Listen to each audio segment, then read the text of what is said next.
Our final honoree this evening, posthumously, we are recognizing Dan Vastag Sr. This evening, he will be inducted. His son, Dan Vastag Jr., will receive the induction on behalf of his father and the family.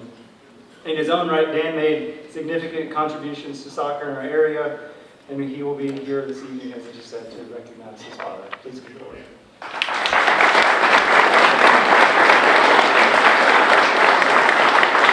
He will be joined by Al Reed and head coach Jeffries for the presentation.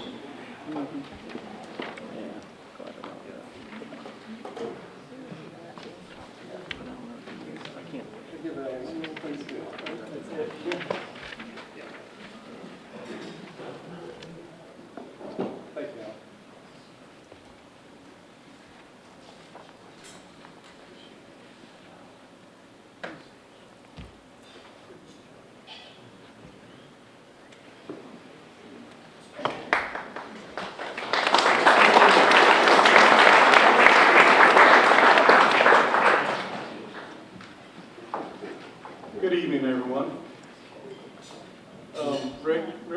Ricky, I have to admit, I was one of the ones who yelled at you, so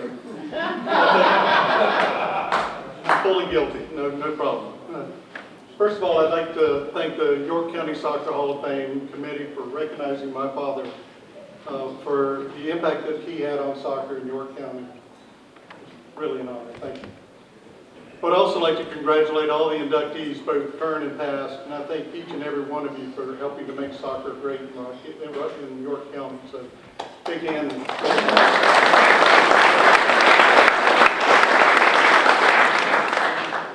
So my name is Desir Vastag, and I'm humbled and honored to be here tonight with my family and friends to represent my father, Desir Vastag Sr. Many of you know me by my nickname Dan, but I would bet that far too many of you didn't know or had the opportunity to know who my father was, or at least know him the same way that his friends and close family did. In the next few minutes that we have together, I hope I can give you a small glimpse of his amazing story. To say that my dad would be proud of this honor is an understatement. It was 1963 when my dad brought his love of soccer to York County. From those early beginnings, he was baffled that soccer, or football as he called it, wasn't popular, or for that matter, even a thing in his newfound home. He was determined that it should be a thing, for how could the beautiful game not be a thing? So from then on, he was determined to help bring soccer to York County in any way that he could possibly do. My dad came from very humble origins. He was born in 1935 in a little town called Turek St. Miklos, which is about an hour's train ride from Budapest, Hungary.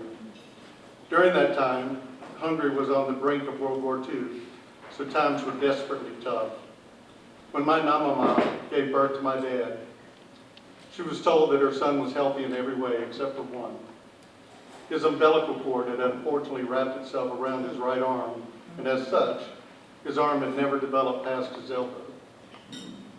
My dad may have only been born with one fully functioning arm, but times were tough. So when they were old enough, both he and his brothers and sister were required to do all their chores, and my dad was no exception. From the very beginning, Dad had to learn to adapt, and somehow he always found a way. Simply put, he never viewed himself as being a one-armed man, or for that matter, even being handicapped. He simply was the way he was. By the time he turned 21, my dad was excelling in both sports and in his academic studies. He was playing professional football in Hungary and was studying to become an engineer. But in 1956, fate would throw his life and the fate of all Hungarians, for that matter, into a major curve. That was the year that the Hungarian Revolution uprooted their entire lives. My dad and many of his fellow countrymen yearned for a better life than what they could see was facing them in Hungary. So, with what had to have been the toughest decision of his life, he decided to leave his family and friends and began to walk 150 miles from Budapest to the relative safety of the refugee planes who were flying out of Vienna, Austria. Like so many other refugees at the time will attest, this was no casual walk to freedom. It was a grueling walk. The soles of Dad's boots literally melted from the heat of the pavement, and when he finally made it to the Austrian border, he still had to crawl underneath the iron curtain fence that separated Hungary from Austria. As he was making his escape, he could hear the gunshots from the Russian border guards as they tried to prevent him and the other refugees from leaving Hungary. Eventually, though, he did make his way to Vienna, where he boarded a plane and headed to Pittsburgh, Pennsylvania. When he got off the plane, he literally had nothing. No friends, no family, no food, no money. And to make matters even worse, he couldn't even speak English.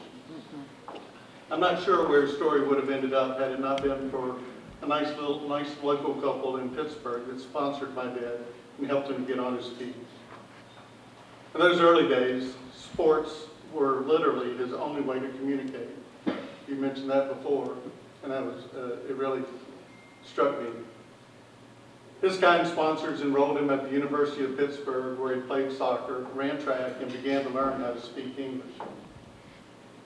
Fast forward to 1958, and again with the help from his generous sponsors, Dad had found himself enrolled at Lenore College in Hickory, North Carolina.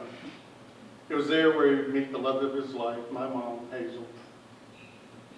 Though he missed Hungary desperately, he also had fallen in love with America and applied for and became a U.S. citizen that year, in 1959. That is also the year when he found out that he was a very gifted artist, which would ultimately become his lifelong profession. After he and Hazel got married, they moved to this area, and at the time, the local textile mills were struggling to find good artists. So, as fate would have it was the perfect match for my father, and he quickly became very successful. By the early 60s, he and Mom had settled in Rock Hill, South Carolina, which is where they would call home for the rest of their lives. Sometime in the late 60s, my dad had finally found a group of other local soccer fanatics, and they began having pickup soccer games. Many of those were held at the old municipal stadium in Rock Hill, which is now the District 3 stadium. I remember it because it was a baseball field that we used to play soccer on. Many of those games were held, in addition to many local players, there were a surprising number of, quote, foreigners that joined, who were joining in on the fun as well. There were the likes of the Washkaloops and the Vicentes and many other wonderful names from the past. I know some of you, doesn't mean a lot to some of you, but to those that know. Eventually, that group evolved into Rock Hill's first adult men's soccer league, playing teams from Charlotte, across the Carolinas, and beyond. Man, do I wish there was some video of my dad from back then. He had a wicked outside of the right foot shot, and I can promise you he humbled a goalie or two in his day. So, it was during that time my dad became friends with two of York County's current Hall of Famers, Coach Jim Casta and Ian Davidson. Both of their names have been mentioned before, and I just have to stop for a second and give Coach Casta a great big hand.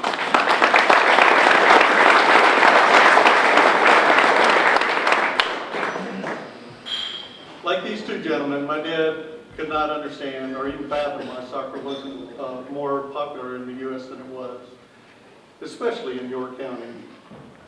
One of Coach Casta and Ian Davidson's goals was to bring soccer to the masses, and since my dad was one of the few in the area at the time that knew, or more importantly, loved soccer, Dad was recruited to coach, referee, and do the best he could to help teach the adults and youth of soccer, York County the beautiful game that is football.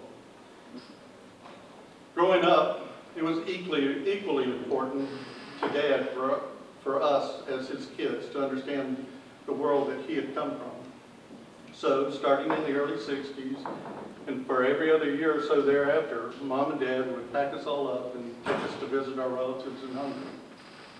It was on one of those trips in 1974 when my dad and my two favorite uncles from Hungary, Jozi Bacsi and Yanni Bacsi, took me to see my first real soccer game. As fate would have it, the World Cup was being held in nearby Germany, so we actually caught a match. It was then that I fully understood why my dad loved soccer so much. Of course, when the World Cup came to the U.S. in '94, he simply had to go. He bought us tickets to 2 matches in Orlando, and he and I were able to see Ireland versus Mexico and Netherlands versus Belgium, and I've never seen him smile larger than those days. In 1996, Hungary was one of the teams that had qualified for the Olympics. What a thrill it was to watch Hungary play Brazil. The match was held in Miami, Florida, and it wouldn't surprise me if my dad, my cousin, and I were the only fans rooting for Hungary in the entire stadium. Quick side note, my cousin, Yoji Bachi's son, who was the one that joined us on our trip to Miami, played football for the Hungarian national team and played professionally in the Bundesliga and EPL farm systems. Getting back to our childhood days, Dad made sure that sports were an everyday part of our lives. When we were outside, Dad would always have us kicking a soccer ball around, even when it was the only soccer ball in Rock Hill, probably. Swimming laps in the pool or timing us climbing ropes. When we were inside, he often had us adjusting the little bunny ear antenna on top of the TV so that he could watch, sitting in his living room and watch Soccer Made in Germany on a really grainy image. When they first announced on Facebook that my dad was being inducted into this year's class, I had so many people reach out to me and tell me stories of Dad being their coach, and in many instances, their first coach. And how he had instilled a love of the game into their souls, and how that love of the game spread to their families as well. Needless to say, he also instilled his love of the game to his children and to their children as well. Just a couple of examples of his impact on our lives. My beautiful niece, Autumn Sorrow, and I both played soccer at the collegiate level. She at Clemson, me at Winthrop. My dad also did everything he could to promote soccer in our little neighborhood. And he was so happy when my great friend and next-door neighbor growing up, Joe Giles, who's here with us tonight as well, made the Winthrop team just a year or 2 after I played. As for me, all 3 of my children played competitive soccer at fairly high levels, and I have no doubt that they will pass the love of the game down to their children as well. My dad eventually passed away in 2013. My mom followed shortly thereafter in 2015. In 2017, and per one of his last requests, he asked for me to take his ashes back to Hungary. So packed the family up, followed my mom and dad's lead. We traveled back to Hungary and scattered his ashes in his beloved homeland.